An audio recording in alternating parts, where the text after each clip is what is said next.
जय श्री कृष्णा। राधे राधे प्रिय भक्तों, और आप सभी का स्वागत है एक बार फिर से एक नए वीडियो में। भगवान श्री कृष्ण आपके जीवन में सदैव खुशियों का वास रखे, इसी कामना के साथ में आज के वीडियो की शुरुआत करते हैं।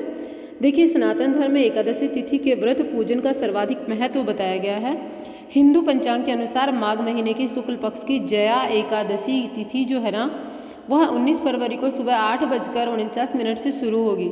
साथ ही इसका समापन अगले दिन 20 फरवरी सुबह 9:55 पर होगा। और हमारे सनातन धर्म में उदया तिथि का महत्व है, इसलिए एकादशी व्रत 20 फरवरी दिन मंगलवार को रखा जाएगा। देखिए, पुराणों में माघ का महीना जो है वो बड़ा ही पुण्यदायी कहा गया है। इस महीने में स्नान दान व्रत का बहुत अधिक फल हमें मिलता है। माघ महीने की शुक्ल पक्ष की एकादशी को जया एकादशी कहते हैं। यह एकादशी बहुत ही पुण्य फलदायी है। इस एकादशी का व्रत करने से व्यक्ति को नीच योनि से मुक्ति मिलती है। पद्म पुराण के अनुसार भगवान श्री कृष्ण ने युधिष्ठिर को एकादशी तिथि का महत्व बताते हुए कहा कि जया एकादशी प्राणी के इस जन्म के एवं पूर्व जन्म के समस्त पापों का नाश करने वाली एवं उत्तम तिथि है। इतना ही नहीं, यह ब्रह्म हत्या जैसे जघन्य पाप तथा पिशाचत्व का भी विनाश करती है। शास्त्रों के अनुसार इस एकादशी का व्रत करने से प्राणी को कभी भी पिशाच या प्रेत योनि में नहीं जाना पड़ता। मृत्यु के बाद मोक्ष की प्राप्ति होती है। धार्मिक मान्यता है, जिसने जया एकादशी का व्रत किया है उसने सब प्रकार के दान दे दिए एवं संपूर्ण यज्ञों का अनुष्ठान कर लिया। इस व्रत को करने से व्रती को अग्निष्टोम यज्ञ का फल मिलता है। यह भी मान्यता है कि जो साधक इस व्रत को पूरे श्रद्धाभाव से करता है उसे प्रेत और पिशाच योनि की यातनाएं नहीं झेलनी पड़ती। अब बात करते हैं पूजा विधि की।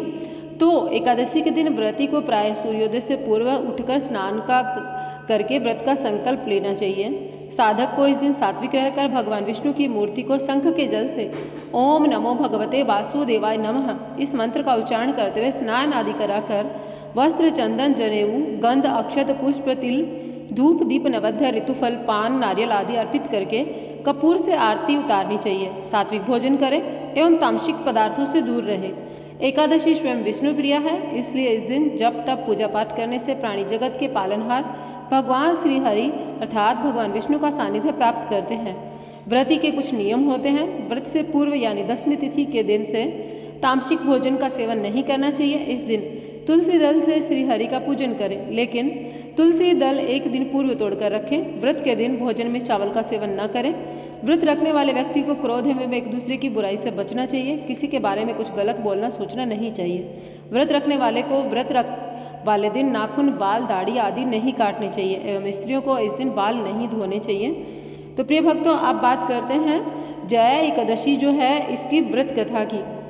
मैंने आप लोगों को पूजा विधि बताई है, कुछ स्नान दान के नियम बताए हैं, और वैसे ये भी पता ही है आप लोगों को माघ का महीना भगवान श्री कृष्ण अर्थात माधव का महीना है। तो इस दिन आपको माघ के महीने में ज़्यादा से ज़्यादा पुण्य फल प्राप्त करने का सबसे ज़्यादा मौका मिलता है। अब मैं बात करती हूँ व्रत कथा की। तो गांडवधारी श्री अर्जुन ने कहा, हे भगवान, अब आप कृपा करके मुझे माघ के शुक्ल पक्ष की एकादशी के संबंध में भी विस्तार पूर्वक बताएं।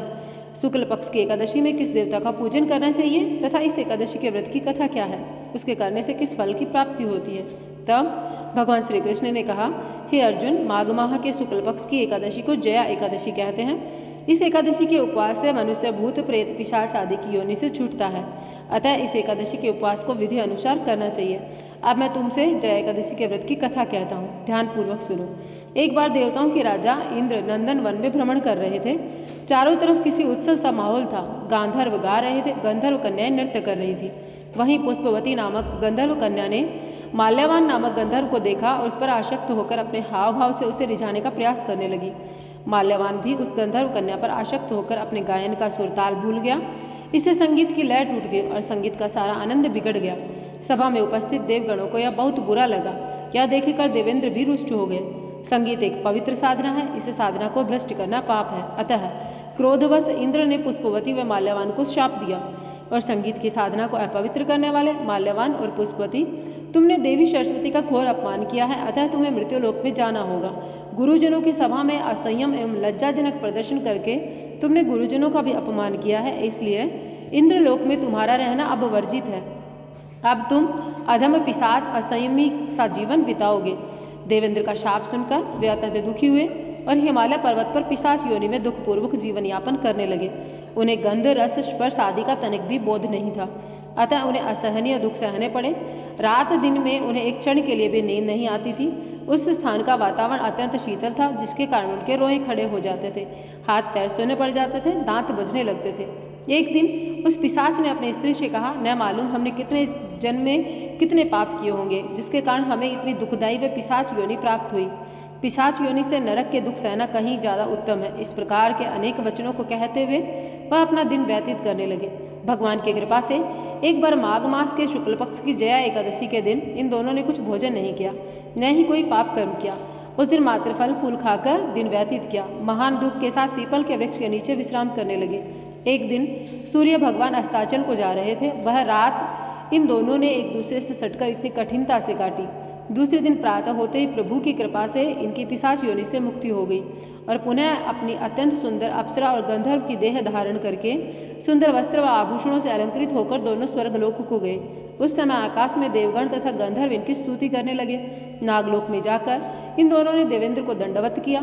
देवेंद्र को भी उनके इस रूप को देखकर बड़ा विस्मय हुआ और उन्होंने पूछा, तुम्हें पिशाच योनि से किस प्रकार मुक्ति मिली? पूरा वृत्तांत बताओ। देवेंद्र की बात सुनकर माल्यवान ने कहा, हे देवताओं के राजा इंद्र, श्री हरि की कृपा तथा जया एकादशी के व्रत के पुण्य से हमें पिशाच योनि से मुक्ति मिली है। इंद्र ने कहा, हे माल्यवान, एकादशी व्रत करने से तथा भगवान श्री हरि की कृपा से तुम लोग पिशाच योनि को छोड़कर पवित्र हो गए, इसलिए हम लोगों के लिए वंदनीय हो गए हो। इसलिए शिव तथा भगवान विष्णु भक्त हम देवताओं के वंदना करने योग्य हैं। अतः आप दोनों धन्य हैं। अतः आप प्रसन्नतापूर्वक देवलोक में निवास कर सकते हैं। हे अर्जुन, इस जया एकादशी के उपवास में कुयोनि से सहज ही मुक्ति मिलती है।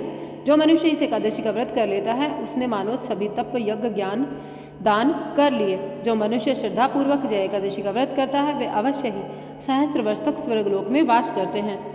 तो प्रिय भक्तों, इसमें आप लोगों को अभी मैं इस कथा का सार बताना चाहूँगी। देखिए, संगीत देवी सरस्वती जी का एक अलौकिक वरदान है।